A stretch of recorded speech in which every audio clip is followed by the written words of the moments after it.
Hello and welcome back to Hannah's Inner Healing channel, the channel dedicated to your inner healing and mental health. Sorry, I've been a bit away. I lost a loved one and it has been a grieving season.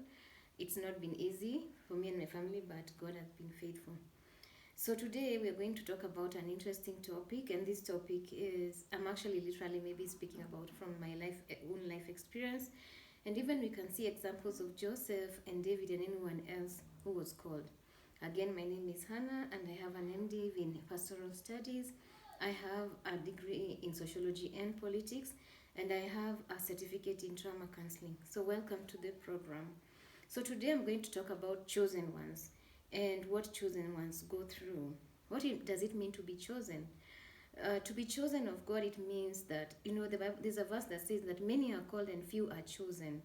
When you are chosen, it's like God has his hand specifically on you, and you're very different from many people, and God chose you for a very big purpose and a very specific purpose here on earth. So there's a difference between being called and chosen. Not all Christians are chosen. Many are called, that is. But for some, yes, you're called, elected by God, but you're not chosen. So to be chosen, it means that the hand of God is specifically upon your life, and your life you go through several processes, and I'm going to mention some of those processes. So if you see some of these signs, just know that you are chosen.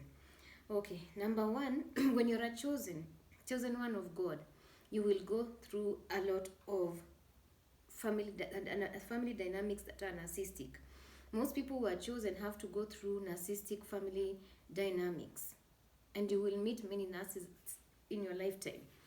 And if you don't know narcissistic family dynamics are, please check one of the videos one of the past videos I did about the dynamics of a narcissistic family.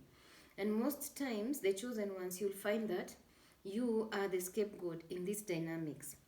So you are rejected and hated from a very young age, even by your own family, siblings, even parents, most at times. So you find that when from a young age, you start experiencing battles that are very hard, battles that are very painful, and as you grow, these things continue playing in your life. Another thing is the rejection that comes with it. When you're chosen, you go through a lot of rejection, and not only from the family level, but different places that you go, you will be rejected, just like Joseph. Look at how Joseph lived his life. And people will not reject you because of something bad you've done. It's just your life. It's just who you are. Like Joseph, why did his brothers hate him? Maybe because of telling the dream? No. They hated him because of the calling of God over his life. And you go through a lot of rejection. And this is a very lonely path. When you're called, it's a lonely path. You're normally on your own. You're one-man army. So you're always, most of the time, on your own, and that has been my life also. And you see, you won't be rejected by people because of the bad things you're doing. Like for me, growing up, when I went to Bible school, I saw a lot of rejection, even from my own siblings, because they didn't think it was a good enough of a career. And even when I started the organization that I ran, and we're having so many problems, they never thought it would make it. So you go through a painful, lonesome journey. But God is the one who orchestrates this, because he's teaching you, and he's also protecting you, by secluding you, by calling you and setting you apart, so that he can teach you his ways. And then you also go through a lot of false accusations. At times, like Joseph was accused falsely by Potiphar's wife. So you'll find people coming to accuse you, or to just say things that are not true of you, because the devil is trying to character assassinate you. And then you'll also find you go through a lot of trials and suffering. After one trial after another, sometimes it's back to back, and you wonder, when are you ever going to get time to just breathe? You go through a lot of suffering that are uncommon even to many Christians, and you wonder, and people may even think that your life is cursed. But it's because of the call of God over your life, the Joseph anointing, the coat of many colors. And then also you stand out. When you're chosen, you stand out. Either your physical appearance or just something, because of the anointing of God over your life. Wherever you go, people will notice you. You are easily noticed. You stand out. And then you also are underestimated, especially if you grew up as a scapegoat in a narcissistic family.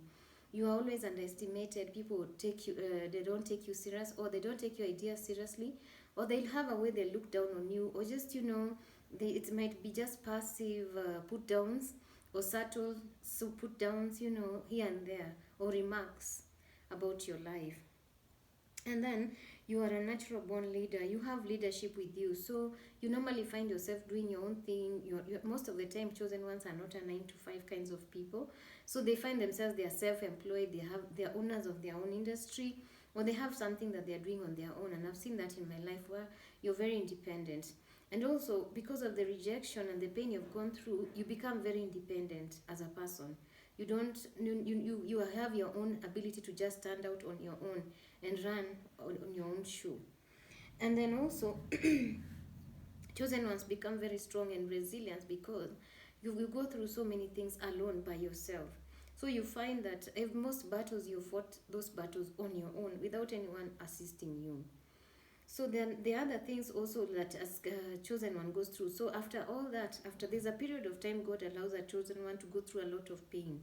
But there's a season now when God starts elevating you to your calling. And then the people who used to despise you have to respect you, just like Joseph.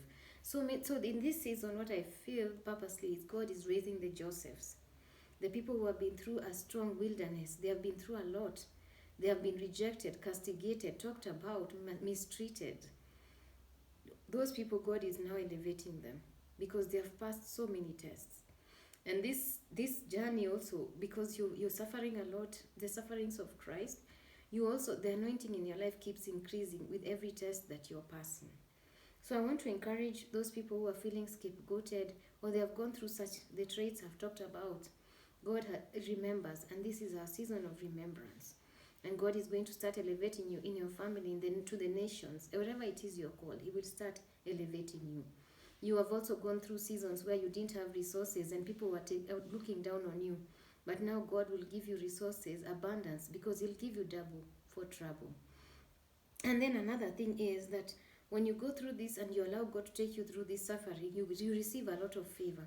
So people will be wondering, how is this person so favored by God? But they don't know. The suffering and the pain that you have had to go through at the background, they can only see the finished product, but they don't know the suffering you have had to account and go through. So the next topic, I'm still going to discuss more signs that you are chosen. But for today, I just wanted to discuss that so that it can sink in if you're watching. And please, if you're new to this channel, subscribe, share, like. And also we'll put if you want to donate or partner with us, we will put a donation link on our PayPal where you can partner with us in this work. Thank you so much for watching. Till next time.